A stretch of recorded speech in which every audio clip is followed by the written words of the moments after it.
Hello guys, Shukra Shai here. Welcome to my channel, Student Sai, and now I'm going to discuss the next topic from the chapter Human Reproduction, that is ovary. मैंने इससे पहले वाली video में आपको female के बाकी reproductive system के बारे में बताया था, उनके स्ट्रक्चर के बारे में, और अब इस वीडियो में हम लोग ओवरी के बारे में बात करेंगे, उनका स्ट्रक्चर और सारा कुछ इसमें हम लोग देखेंगे. ठीक है, तो ovary is a female reproductive part. ठीक है, अब देखेंगे ओवरी का हम लोग जैसे बात करेंगे तो देखेंगे कि outermost layer of ovary is known as germinal epithelium.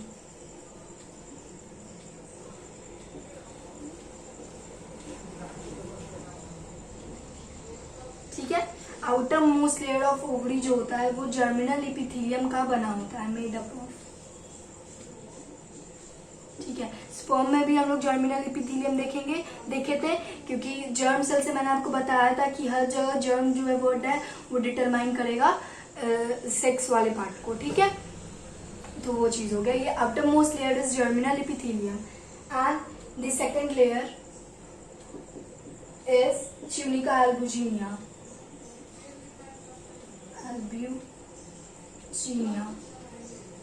ठीक है, and the third layer which is present inside. सबसे बाहर में ये होगा, बीच में ये होगा, और अंदर की तरफ क्या होगा? स्ट्रोमा. ठीक है, ये 3 लेयर होगा. स्ट्रोमा जो होगा, स्ट्रोमा में 2 लेयर में डिवाइडेड होगा. ठीक है, इंटरनली वो डिवाइडेड होगा और एक्सटर्नली होगा. मतलब स्ट्रोमा अगर हम लोग बात करें ऐसा स्ट्रोमा होगा, तो स्ट्रोमा जो ये वाला स्ट्रोमा है वो 2 पार्ट में डिवाइडेड होगा. इस वाले को एक्सटर्नल बोलेंगे और इस वाले को इंटरनल बोलेंगे. तो इंटरनली होता है और एक्सटर्नली होता है. ठीक ना, तो इंटरनली जो होगा उसको बोलेंगे मेड्यूला और इस वाले को बोलेंगे कॉर्टेक्स. ठीक है, ये हुआ. अब देखेंगे अब लोग कि जो मेड्यूला होगा, वो मेड्यूला फाइब्रस कनेक्टिव टिश्यू का बना होगा. फाइब्रस कनेक्टिव टिश्यू का बना होगा. ठीक है, और जो कॉर्टेक्स होगा वो मैं यहाँ पे लिखती हूँ. कॉर्टेक्स जो होगा वो जो होगा फॉलिकल्स में प्रेजेंट होगा. फॉलिकल्स में हम लोग देखेंगे फॉलिकल्स क्या होता है, वो सब हम लोग देखेंगे. ठीक है, और ये होगा, ये मेड्यूला जो होगा वो ब्लड वेसल से रिच्ड होगा. ठीक है, ये समझ आ गया. और ये जो होगा डिफरेंट स्टेजेस ऑफ ग्रोथ में हेल्प करेगा, क्योंकि यहाँ पे फॉलिकल्स है. फॉलिकल में क्या होता है ना, डिफरेंट स्टेजेस आते हैं, वो सब हम लोग सब देखेंगे. इतना समझ में आ गया. ये हुआ उनका ओवरी का स्ट्रक्चर. ओवरी का जो स्ट्रक्चर है वो ऐसे इस लेयर्स में डिवाइडेड है. Outermost layer that is germinal epithelium, the second layer tunica albuginea, the third layer which is present internally is known as stroma. Stroma is again divided into 2 parts, that is internally and externally. Internally it is known as medulla and external part is known as cortex. Okay, medulla is rich in blood vessels and is made up of fibrous connective tissue. Cortex is a follicular stimulating part. It helps in growth development. Okay, this is the structure of ovary. अब हम लोग बात करेंगे ovary कैसे वो जाएगा, graphene follicle कैसे बनेगा, वो सब हम लोग इसमें देखेंगे. ओके, हाँ, तो हम लोग बात करेंगे अब कैसे उसका ग्रोथ होता है. तो देखिए, जर्मिनल एपिथेलियम का बना होगा पहला. ठीक है, जर्मिनल एपिथेलियम के बाद ये बनेगा प्राइमरी जर्म सेल. ठीक है, प्राइमरी जर्म सेल के बाद ये कन्वर्ट होगा ऊगोनिया में. ठीक है, ऊगोनिया जो है वो मेटाफेज में अरेस्टेड एट प्रोफेज में अरेस्ट हो जाएगा. मतलब प्रोफेज में जाके ये रुक जाएगा. Still at prophase 1.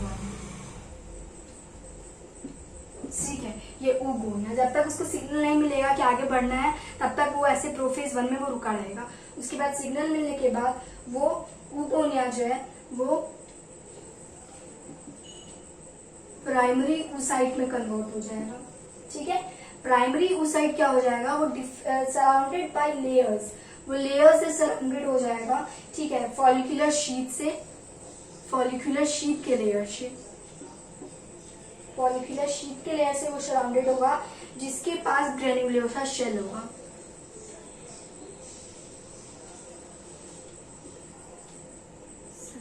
Having granulosa shell. ये क्या चीज होगा, ये प्राइमरी oocyte जो है वो फॉलिकुलर शीट्स के लेयर से कवर्ड हो जाएगा जिसके पास ग्रेन्युलोसा शेल होगा। प्राइमरी oocyte जो है वो उसके बाद ये प्राइमरी oocyte में ये सारा चेंजेस आएगा, उसके बाद वो कन्वर्ट हो जाएगा प्राइमरी फॉलिकल में। ठीक है, प्राइमरी फॉलिकुलर में ये जो लेयर है वापस से सेम लेयर, यही चीज क्या होगा और थिक हो जाएगा। ठीक है, यही लेयर और थिक हो जाएगा प्राइमरी फॉलिकुलर में और ये कन्वर्ट हो जाएगा सेकेंडरी फॉलिकुलर में। ठीक है, ये सेकेंडरी फॉलिकल में कन्वर्ट हो जाएगा, लेकिन प्राइमरी oocyte ही रहेगा। फॉलिकुलर प्राइमरी oocyte में ये आया और ये आया। प्राइमरी oocyte से अभी तक सेकेंडरी oocyte नहीं बनाया, लेकिन ये चेंजेस आने के कारण, क्योंकि इसमें फॉलिकुलर सारे बढ़ते जा रहे हैं, इसके कारण इसको प्राइमरी फॉलिकुलर बोला गया, इसको सेकेंडरी फॉलिकुलर बोला गया। अब सेकेंडरी फॉलिकुलर आने के बाद ये कन्वर्ट हो जाएगा tertiary follicular, sorry primary follicular आने के बाद ये कन्वर्ट हो जाएगा सेकेंडरी फॉलिकुलर में। ठीक है, और सेकेंडरी फॉलिकुलर में कन्वर्ट हुआ, सॉरी देखिए मैं थोड़ा कंफ्यूज हो गई। सेकेंडरी फॉलिकुलर में ये हुआ प्राइमरी oocyte इसको बोलेंगे। अब इसके बाद वो कन्वर्ट हो जाएगा टर्शियरी फॉलिकुलर में। टर्शियरी फॉलिकुलर में कन्वर्ट हो जाएगा जिसको हम लोग बोलेंगे सेकेंडरी oocyte, जिसको हम लोग बोलेंगे सेकेंडरी oocyte। ठीक है, टर्शियरी फॉलिकुलर में कन्वर्ट हो जाएगा जिसको हम लोग सेकेंडरी oocyte बोलेंगे। प्राइमरी oocyte बना, प्राइमरी फॉलिकुलर बना, सेकेंडरी फॉलिकुलर बना जिसको हम लोग प्राइमरी oocyte बोले, और ये टर्शियरी फॉलिकुलर में कन्वर्ट हो गया जिसको हम लोग सेकेंडरी oocyte बोलेंगे। ठीक है, यहाँ तक प्राइमरी oocyte का फंक्शन चला, अब यहाँ तक सेकेंडरी oocyte ही हो गया। अब टर्शियरी फॉलिकुलर में आने के बाद इसमें बहुत सारे चेंजेस होंगे, वो सब क्या चेंजेस होंगे वो हम लोग देखेंगे। इतना तक समझ आ गया। अब हम लोग बात करेंगे टर्शियरी फॉलिकुलर और उसके आगे का स्टेज। ओके, हाँ तो देखिए, अब टर्शियरी फॉलिकुलर बना जिसको हम लोग सेकेंडरी oocyte बोले। अब ये क्या होगा, इसमें क्या क्या चेंजेस आएगा, इसमें फर्स्ट पोलर बॉडी का फॉर्मेशन हो जाएगा। फर्स्ट पोलर बॉडी इसमें हम लोग को दिखने लगेगा। ठीक है, दूसरा क्या चेंजेस आएगा कि इसमें जो है वो ग्रेन्युलोसा सेल जो है, ग्रेन्युलोसा शेल फॉर्म्स कैविटी। इसमें ग्रेन्युलोसा शेल कैविटी बना लेगा। ठीक है, जिसको हम लोग बोलेंगे एंट्रम, कॉल्ड एंट्रम। ओके, आप देखेंगे अब क्या होगा, ये थीका शेल जो है, इसमें theca shell divides and form two layers. इसको बोलेंगे एक्सटर्नल थीका और इंटरनल थीका। ठीक है, ये हो गया, ये सारा चेंजेस आया इसमें। ठीक है, अब टर्शियरी फॉलिकुलर के बाद क्या होगा, ये कन्वर्ट हो जाएगा ग्राफियन फॉलिकुलर में। ये सारे चेंजेस होने के बाद उसमें ये सारा चेंजेस होगा, ये सारे चेंजेस होने के बाद वो ग्राफियन फॉलिकुलर में कन्वर्ट हो जाएगा। ग्राफियन फॉलिकुलर को मैच्योर फॉलिकल भी बोला जाता है। ठीक है, इसमें कन्वर्ट हो जाएगा।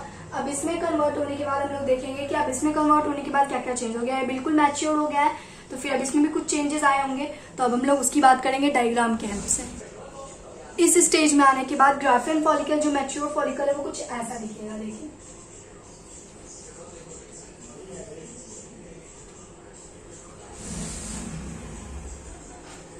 कुछ ऐसा दिखाई देगा। ठीक है,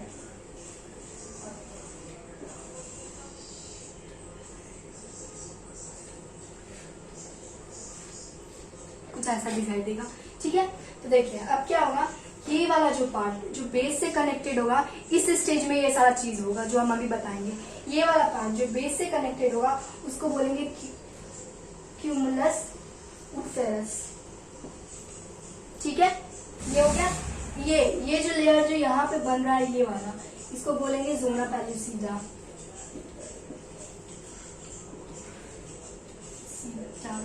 सही है। फिर ये जो लेयर, ये ग्रेन्युलोसा शेल का एक्सटेंशन है। ग्रेन्युलोसा सेल मैंने बताया आपको पहले में जो बना उसका एक्सटेंशन है, तो ग्रेन्युलोसा सेल एक्सटेंड हो जाएगा यहाँ पे, और ग्रेन्युलोसा सेल का एक्सटेंशन होगा जिसको बोलेंगे कोरोना रेडिएटा। ये किस चीज का एक्सटेंशन है, ग्रेन्युलोसा शेल का। ठीक है, ये हो गया। ये जो कैविटी बन रहा है यहाँ पे, ये जो कैविटी बना है, ये बचा हुआ, ये इसको ही बोलेंगे हम लोग एंट्रम। उसके ये हो गया, यानी जोना पैलिशीडा हो गया। जोना पैलिशीडा जो है वो प्राइमरी रिसेप्टर है स्पर्म का। Primary sperm receptor. ओके, यही जोना पेलुसिडा है। समझ आ गया। क्यूमुलस ओफेरस ये जो बेस से कनेक्ट होगा, ये जोना कोरोना रेडिएटा वाला पार्ट, उसको बोलेंगे क्यूमुलस ओफेरस। फिर ये जो यहाँ पे वॉल होगा उसको बोलेंगे जोना पेलुसिडा। उसके बाद ये कोरोना रेडिएटा क्या होगा, ग्रेनुलोसा शेल का एक्सटेंशन होगा। एंट्रम क्या होगा, वो जो कैविटी बन रहा है वो एंट्रम होगा। Zona pellucida primary sperm receptor है। ये समझ आ गया। अब क्या होगा, ये सारी चीज को आप लैंग्वेज में लिख सकते हैं। बस यही चीज होता है, ग्राफिन फॉलिकल का जो स्ट्रक्चर है वो ऐसा ही होता है। ठीक है, अब क्या होगा, अब यहाँ से क्या होगा, अब इसके बाद क्या होगा, 14 दिन के बाद FSH एंड LH सर्ज होगा। After 14 days LH and FSH surge होगा। ठीक है, अब प्रेजेंस ईस्ट्रोजन के प्रेजेंस में। ठीक है, जिसमें से रिमेनिंग पार्ट, मतलब ये जो ग्राफिन फॉलिकुलर का रिमेनिंग पार्ट जो है, यहाँ पे मैं इसको रब कर देती हूँ। LH और FSH सर्ज मतलब क्या होता है, वहां पे अचानक से बढ़ जाता है। ठीक है, अब बढ़ जाएगा तो क्या होगा, कुछ पार्ट जो है वो बह जाएगा और कुछ पार्ट रह जाएगा। ठीक है, तो जो रिमेनिंग पार्ट, मतलब जो रह गया हुआ वाला पार्ट होगा, उसको बोलेंगे क्या, सेकेंडरी oocyte फॉर्म। मतलब वो जो सेकेंडरी oocyte जो फॉर्म करेगा और रह गया हुआ वाला पार्ट, कॉर्पस ल्यूटियम बोलेंगे। सर्ज होने के कारण कुछ पार्ट बह जाएगा और कुछ रह जाएगा, तो जो रह गया हुआ वाला पार्ट बोलेंगे, बचेगा, उसको कॉर्पस ल्यूटियम बोलेंगे। कॉर्पस ल्यूटियम क्यों हुआ, क्योंकि ल्यूटियम मतलब क्या होता है ना, येलो कलर। ये ल्यूटियम से मतलब होता है, ल्यूटियम जो है वो येलो बॉडी को रिप्रेजेंट करता है। ये येलो बॉडी हुआ क्यों, ल्यूटियम का कलर जो होता है वो येलो होता है, इसलिए यहाँ पे ल्यूटियम नाम दिया गया, क्योंकि ये जो स्ट्रक्चर आएगा वो येलो कलर का होगा। ठीक है, ये समझ आ गया। और क्या होगा कि ये जैसे ये जो कॉर्पस ल्यूटियम जो है वो उसके बाद कॉर्पोरेट ल्यूटियम वो ब्रेक डाउन करेगा ग्राफिन फॉलिकुलर को और एंड्रोमेट्रियम के वॉल से बाहर निकल जाएगा। ठीक है, LH सर्ज होने के बाद ये बना, इसके बाद कुछ टाइम बाद क्या होगा, ये भी टूट जाएगा और ग्राफिन फॉलिकुलर से बाहर निकल जाएगा। ग्राफिन फॉलिकुलर से break down, graafian follicular graafian follicle से बाहर निकल जाएगा और इंडोमेट्रियम को थिक कर देगा। Help in thickening of endometrium, help in thickening of endometrium. ये थिक कौन करेगा, कॉर्पस ल्यूटियम थिक करेगा। हम लोग देखेंगे मेंस्ट्रुअल साइकिल के दौरान इंडोमेट्रियम थिक होता है। अगर वो स्टेज पूरा हुआ तो वो इंडोमेट्रियम थिक वॉल टूट जाता है। अगर वहाँ पे क्या हो गया, फर्टिलाइजेशन हो गया, तो वहाँ पे वो नई चीज हो करता है। समझ गए, ये हो गया। ये अब जो थिकनिंग हुआ, अब क्या होगा, ये सेकेंडरी oocyte और इंडोमेट्रियम जो है वो रप्चर करने के बाद फिर बना देगा कॉर्पस एल्बिकन्स। ठीक है, कॉर्पस ल्यूटियम बनाया, क्या कॉर्पस ल्यूटियम से बन गया ये वाला पार्ट आया जो टूटने के बाद ग्राफिन फॉलिकल से एंड्रोमेट्रियम के वॉल से बाहर आ गया। अब क्या होगा, सेकेंडरी oocyte और इस इंडोमेट्रियम रप्चर को हम लोग क्या बोलेंगे, कॉर्पस एल्बिकन्स। ठीक है, ये हो गया। ये वाला नॉर्मल था, ये सारा चीज जो मैंने आपको बताया, कॉर्पस एल्बिकन्स। ओके, तो सेकेंडरी oocyte बना, सेकेंडरी oocyte और इंडोमेट्रियम जो है रप्चर हुआ। उसके बाद रप्चर होने के बाद कॉर्पस एल्बिकन्स जो है वो कॉर्पस ल्यूटियम को डिजेनरेट कर देगा। कॉर्पस ल्यूटियम यहाँ बना था और उसके बाद ये सारा टूट जाने के बाद ये बन जाएगा क्या, कॉर्पस एल्बिकन्स। कॉर्पस ल्यूटियम बना, ये सारा ब्रेकडाउन होने के बाद वो कॉर्पस एल्बिकन्स में कन्वर्ट हो गया। यही रहा टोटल जो पार्ट था जो मैंने आपको बताया। This is the structure and the pathway of ovary development. ठीक है, ऐसे ऐसे बनेगा, ये ऐसे ऐसे सब कुछ होगा। आई थिंक आप लोग कुछ सारा चीज क्लियर हो गया। ऐसे इसमें बहुत सारा टर्म्स है, तो आप लोग उसमें बुक को भी रेफरेंस देना, तब अच्छे से और समझ आएगा। और मैंने तो यहाँ पे सारा टर्म्स बता दिया अच्छे से, आप लोग को समझ हो पाया ही हो। नहीं समझ आएगा तो आप लोग पूछ सकते हो। ठीक है, क्योंकि यहाँ पे टर्म्स बहुत है तो मे भी कंफ्यूजन हो, तो आप लोग पूछ लेना, कोई प्रॉब्लम नहीं है। और जो भी कंफ्यूजन हो वो पूछ लेना। और अगर पसंद आया हो तो लाइक शेयर सब्सक्राइब सब कर देना। Thank you and have a nice day ahead.